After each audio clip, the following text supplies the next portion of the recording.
Hi guys, ako nga pala si Raquel. For today's video, magluluto tayo ng ginulay na mais. Ayan nga pala ang gagamitin natin. Talbos ng sili, niyad-yad na mais, bawang sibuyas at luya. Una, hiwain natin ang sibuyas.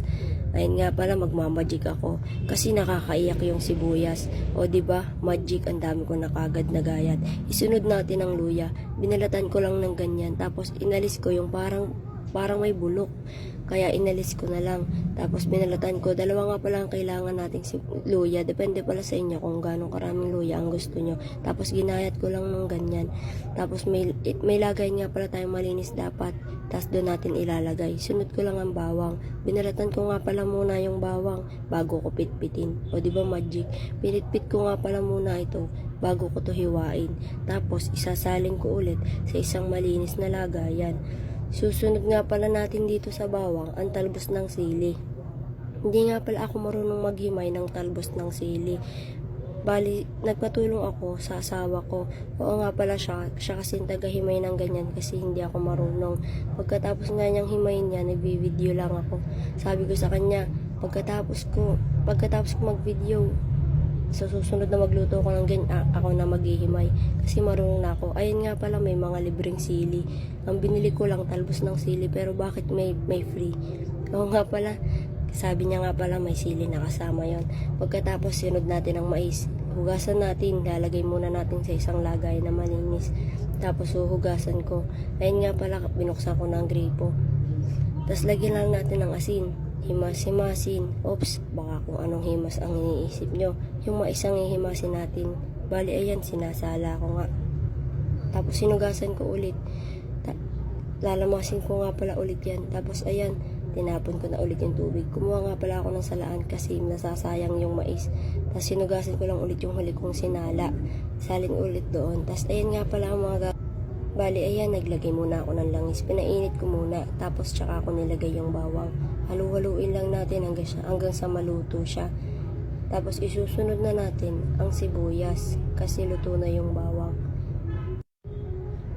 Tapos pagkasali natin ang sibuyas, haluin lang ulit natin hanggang sa makita nyo na luto na yung sibuyas. Pagka ganyan luto na, kita nyo naman kapag luto na. Pagkalagay natin yan, isunod na natin ang luya. Halu-haluin lang ulit natin. Syempre, para mahilo sila. Joke lang. Para maluto sila ng maayos. Sunod natin ang mais. Yan, sinaid ko nga pala yung nasa lagayan. Sayang. Pagkasalin ko ng mais, hinalo ko lang ulit. Para hindi maiwan sa ilalim lahat ng iginisa natin. Tapos ayan, tinakpan ko nga pala. At binuksan ko ulit kasi wala pa nga palang tubig. Tapos tinakpan ko. Pagbukas ko, nakulo na agad, magaling kasi ako mag-magic. Nilagyan ko nga pala ng asin, tapos patis. Sinunod ko naman ng paminta. Depende nga pala sa panglasa nyo kung gaano kadami ilalagay nyong pangpalasa. Tapos hinalo-halo ko lang siya. Tapos hinintay ko lang din siyang ulit kumulo. Tapos, ayan, pagkakulo niya, nilagyan ko na ulit ng tubig. Kasi mahilig kami sa sabaw, kaya kailangan ng maraming tubig. Hinalo ko na nga ulit, siguro hilo na yung mais. Bali, nilagyan ko nga pala ng magic sarap. Tapos tinakpan ko, sabi ko babay na, babalikan ko siya. Tapos nung kumulo na, nilagyan natin ng Knorr cube para mas sumarap yung sabaw. Pinakulo ko na ulit at ayun nga, pagbukas ko, lumabo camera ko, kaya pinunasan ko muna. Tapos ilagay na natin ang talbos ng sili. Tapos hinalo ko nga ulit, naawa na ako sa mais kasi hilong-hilo na siya. Tapos, hinintay ko ulit kumulo. Pagkakulo nga pala, hinalo ko na naman. Bali, pinatay ko na kasi luto na. Ay, yung lutuan nga pala ang pinatay ko, hindi kung sino ha. Pagkatapos kong haluin, sasandok nga pala ako dyan. Oo nga pala, kaya ako sumandok kasi gutom na ako. Nagutom ako, natakam ako sa luto ko. Kaya ayan, kumuha muna ako ng pangkain ko.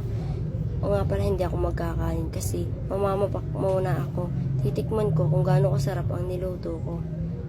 Pagkatapos ko nga palang sumandok niyan, tatakpan ko na ulit. At okay na, meron na tayong napakasarap na ulam. Yun lang guys, salamat sa panonood.